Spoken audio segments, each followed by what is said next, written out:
Bagaimana mungkin seorang pejabat publik yang cukup identik dengan kekuasaan, yang cukup dekat dengan juru bicara penguasa, itu memberikan statement-statement yang sebenarnya tidak kondusif dan bahkan terkesan tidak simpati terhadap ancaman yang terjadi pada kawan jurnalis. Ini jelas sebagai bentuk meremehkan. Wartawan Tempo dikirimi teror berupa kepala babi. Dengan mudahnya, kepala kantor komunikasi presiden mengatakan, ya udah dimasak aja. Oke, para pejabat, khususnya kepala kantor komunikasi presiden, harus segera mematangkan teknik komunikasi publiknya. Kalau Selamat datang di Opini Alvin. Alih-alih menjawab keresahan warga, komunikasi publik pihak istana justru sering mengundang masalah baru. Lalu kepada siapa rakyat harus mengadu? Terus apa yang terjadi pas dikirim itu, apa yang terjadi? Ini semacam ancaman kepada para pers. Kebebasan pers, Pak. Udah dimasak aja. Kalau kepala babi dimasak aja. Ini adalah salah satu komunikasi buruk yang dipertontonkan juru bicara Istana Hasan Nasbi terkait teror yang dialami jurnalis di masa kepemimpinan Presiden Prabowo. Sebelumnya, Hasan Nasbi bertanya, setelah dikirimi kepala babi, lalu apa yang terjadi? Dan wartawan menjawab dengan balik bertanya soal bagaimana sikap istana terhadap teror yang mengancam jurnalis dan dunia pers. Dan disinilah Hasan Nasbi menjawab, kenapa tidak dimasak aja? Dari sini jelas bahwa Hasan Nasbi bukan hanya sekedar menjawab soal kiriman kepala babi, karena pertanyaan substansial yang ditanyakan wartawan justru persoalan sikap istana terkait teror. Ya, teror kepada jurnalis, sesuatu yang diharamkan di negara yang menganut sistem demokrasi. Kita tahu bahwa akhir-akhir ini Tempo memang tampil dengan gaya memposisikan diri sebagai media yang setia memberikan kritik atas kebijakan pemerintah. Berbagai kebijakan pemerintah yang dikritik Tempo misalnya perilaku penguasa mengubah konstitusi untuk meloloskan anak Presiden Joko Widodo menjadi wakil presiden, atau proyek ketahanan pangan yang merambah dan membabat habis jutaan hektar hutan yang justru disinyalir untuk kepentingan korporasi perkebunan dan produksi hasil kelapa sawit, pemangkasan anggaran yang menyebabkan pengangguran besar-besaran, kenaikan uang kuliah dan dihilangkannya sebahagian penerima beasiswa. Dan terakhir, Tempo juga mengkritisi revisi Undang-Undang TNI yang mengembalikan fungsi TNI sama seperti TNI di masa Orde Baru. Sejauh ini kita belum menemukan satu produk undang-undang pun di negara kita yang melarang kritik terhadap pemerintah yang dilakukan oleh insan pers. Sebaliknya, pasca reformasi tahun 1998, pemerintah di bawah pemerintahan Presiden B.J. Habibie pernah menerbitkan Undang-Undang Perlindungan Pers sebagaimana diatur dalam Undang-Undang Nomor 40 Tahun 1999.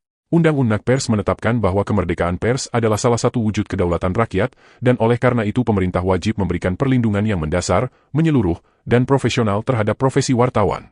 Maka adalah sangat tidak elok ketika wartawan mempertanyakan komitmen negara dalam melindungi kebebasan dan perlindungan pers justru dijawab dengan kata-kata tidak beretika. Wartawan yang dikirimi teror kepala babi oleh Hasan Nasbi, juru bicara kepresidenan justru ditanggapi sinis dan bahkan disuruh masak. Wartawan Tempo disuruh masak kepala babi yang menjadi simbol teror.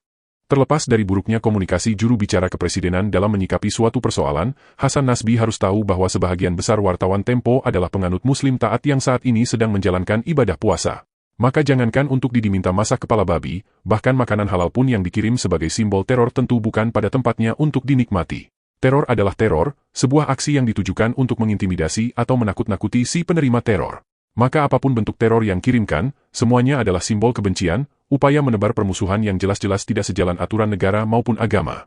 Sebagai pejabat publik yang disebut pejabat setelah menikmati fasilitas dari negara, Hasan Nasbi seharusnya menyadari posisinya. Dia digaji untuk memberikan pernyataan yang menenteramkan seluruh rakyat Indonesia. Hasan Nasbi bukan ditempatkan sebagai pejabat, digaji dari uang pajak rakyat untuk menjadi pendukung para teroris, sebutan untuk para peneror. Jika Hasan Nasbi mendukung teror kepada wartawan Tempo hanya karena Tempo adalah media yang kerap mengkritik pemerintah, maka Hasan Nasbi sebaiknya belajar undang-undang terlebih dahulu sebelum menduduki jabatan strategis sebagai penyambung lidah kepresidenan. Undang-Undang Nomor 40 Tahun 1999 Pasal 6 Poin D disebutkan bahwa peranan pers salah satunya adalah melakukan pengawasan, kritik, koreksi, dan saran terhadap hal-hal yang berkaitan dengan kepentingan umum. Ada berbagai kebijakan pemerintah yang akhir-akhir ini bertentangan dengan kepentingan umum yang dikritik oleh Tempo. Salah satunya adalah kebijakan pemangkasan anggaran yang mengakibatkan hampir lebih dari 80.000 tenaga honorer di lingkungan pemerintahan dirumahkan. Ada lebih dari 600.000 mahasiswa terancam kehilangan hak menerima beasiswa, dan bahkan ancaman kenaikan uang kuliah. Kritik yang dilontarkan Tempo bahkan didukung oleh ribuan mahasiswa yang turun ke jalan di lebih dari 25 kota besar di seluruh Indonesia.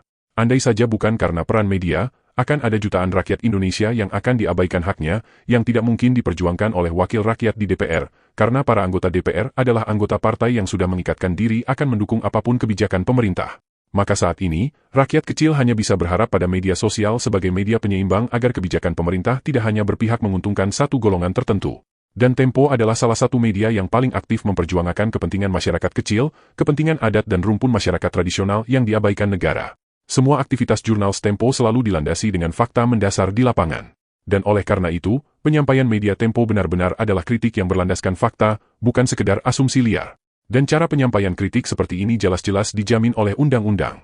Sebagai juru bicara kepresidenan, Hasan Nasbi harus bisa melepaskan ego pribadi ketika berbicara. Walau seorang Hasan Nasbi sejatinya adalah seorang yang anti kritik, namun ketika berbicara dalam kapasitas sebagai pejabat publik, Hasan Nasbi harus menggunakan aturan sebagai landasan berpikir. Apa yang diatur oleh aturan harus dilindungi oleh negara juga harus bisa dibahasakan dengan jujur oleh para juru bicara negara. Wartawan Tempo dikirimi teror berupa kepala babi. Dengan mudahnya, kepala kantor komunikasi presiden mengatakan, ya udah dimasak aja.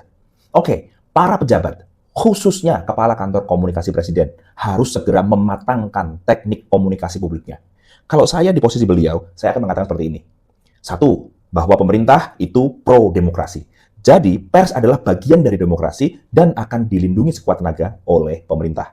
Bahkan jika Tempo sering mengkritik pemerintah, kami akan tetap mengapresiasi dan kami mengutuk siapapun yang berusaha membungkam pers dengan teror.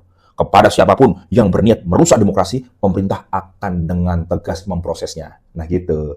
Tapi saya kan cuma kepala keluarga ya, bukan kepala kantor komunikasi presiden. Tapi gini, Pak Kepala ini mungkin lagi kepikiran yang lain ya. Masa kepala babi kok disuruh dimasak? Jangan-jangan ketika beliau dapat berita ini, beliau berpikirnya kepala ikan manyung mungkin. Salah satu bentuk tidak punya rasa empati kepada kawan jurnalis Tempo yang sedang mendapatkan ancaman dan teror politik berupa pengiriman kepala babi. Bagaimana mungkin seorang pejabat publik yang cukup identik dengan kekuasaan, yang cukup dekat dengan juru bicara penguasa, itu memberikan statement-statement yang sebenarnya tidak kondusif dan bahkan terkesan tidak simpati terhadap ancaman yang terjadi pada kawan jurnalis. Ini jelas sebagai bentuk meremehkan bagaimana ancaman dan intimidasi politik kepada kebebasan berekspresi dan kebebasan media di masa-masa yang akan datang itu akan semakin terjadi.